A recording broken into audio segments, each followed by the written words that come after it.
আসসালামু আলাইকুম ভিউয়ার্স। আজ আমি আপনাদেরকে তৈরি করে দেখাবো একটি ডিম ও 1 কাপ সুজি দিয়ে মজাদার একটি বিকেলের নাস্তা। এই নাস্তাটি আপনারা 8 থেকে 10 দিনের জন্য সংরক্ষণ করে রাখতে পারবেন। চলেন তাহলে এই নাস্তাটি তৈরি করা যাক। আমি এখানে একটা মিক্সিং বোল নিয়ে নিছি। মিক্সিং বোলে দিয়ে দিব একটি ডিম। ডিমটা আমি ভেঙে দিয়ে দিব। এখন আমি দিয়ে দিব 1/3 কাপ চিনি। চিনিটা দিয়ে আমি একটা হ্যান্ড উইক্সের সাহায্যে চিনি আর ডিমটা ভালো করে ফেটে নিয়ে নিব, যতক্ষণ পর্যন্ত চিনিটা না গলে যাচ্ছে।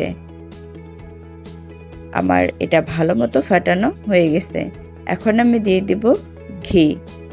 এখানে আপনারা তেলও দিয়ে দিতে পারেন। এখন আমি দিয়ে দিব একটু কালারের জন্য ফ্রুট কালার। এখানে আমি অরেঞ্জ ফ্রুট কালারটা দিয়ে দিছি। আমি ফ্রুট কালারটা দিয়ে ভালো করে মিক্সড করে নিয়ে নিব। এটা আমার ভালো মতো মিক্সড হয়ে গেছে। এখন আমি দিয়ে দিব গুঁড়ো দুধ আর দিয়ে দিব 1 কাপ সুজি।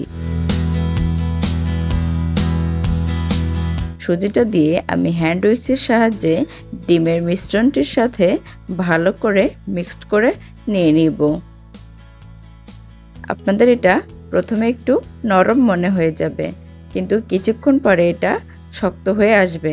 এখানে আমি দিয়ে দিব 2 চামচ ময়দা। ময়দাটা দিয়ে আমি ভালো করে মিক্সড করে নিয়ে নিব। আমি এখন হাতের সাহায্যে একটি শক্ত ডো তৈরি করে নিয়ে নিব।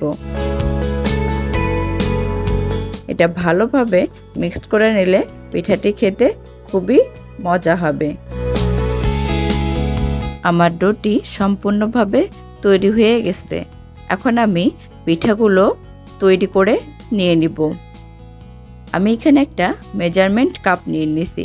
মেজারমেন্ট কাপের সাহায্যে পিঠাগুলো তৈরি করে নিলে সবগুলো পিঠা সমান হয়ে আসবে।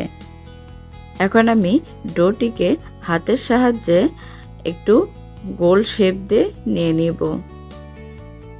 হাতে একটু তেল লাগিয়ে নিয়ে নিতে হবে। আমার পিঠাটিকে গোল শেপ দেওয়া হয়ে গেছে। আপনারা এইভাবে তৈরি করে নিতে পারবেন। আমি একটু দেখতে সুন্দর করার জন্য পিঠার এক পাশ থেকে একটু লম্বা শেপ দিয়ে নিয়ে নিব। দেখেন আমি পিঠাটিকে এইভাবে তৈরি করে নিয়ে নিছি। আমি আর একটা আপনাদের তৈরি করে দেখাচ্ছি।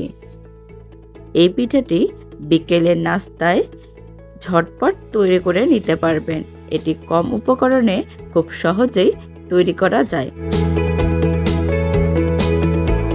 আমি এরকম হাতের সাহায্যে একটু লম্বা শেপ দিয়ে নিয়ে নিলাম। আপনারা চাইলে লম্বা শেপ দিয়ে নাও নিতে পারেন। আমি সবগুলো পিঠা এইভাবে তৈরি করে নিয়ে নিছি। এখন আমি চলে যাব ভাজতে। আমি এখানে একটা ফ্রাই প্যানে তেল গরম করতে দিয়ে দিছি। তেলটা গরম হয়ে আসলে আমি পিঠাগুলো দিয়ে দিব। চুলার জালটাকে মিডিয়াম হিটে রাখতে হবে, যাতে করে পিঠাগুলো উপর থেকে পোড়া না যায় আর ভিতর থেকে ভালো মতো হয়ে আসে। পিঠাগুলো আমার এক পাশে হয়ে গেছে।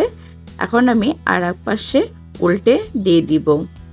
পিঠাগুলোকে ভালোভাবে ভেজে নিয়ে নিতে হবে। আমি পিঠাগুলোকে এভাবে বাদামি কালার করে ভেজে নিয়ে নেব। আমি আর এক পাশে একটু উল্টে দিয়ে দিচ্ছি। পিঠাগুলো আমার অনেকটা ফুলে আসছে আর একটু ফেটে ফেটে গিয়েছে। তার মানে পিঠাগুলো আমার সম্পূর্ণভাবে ভাজা হয়ে গেছে। আমি একটা ছাঁকনির সাহায্যে পিঠাগুলো উঠে নিয়ে নেব।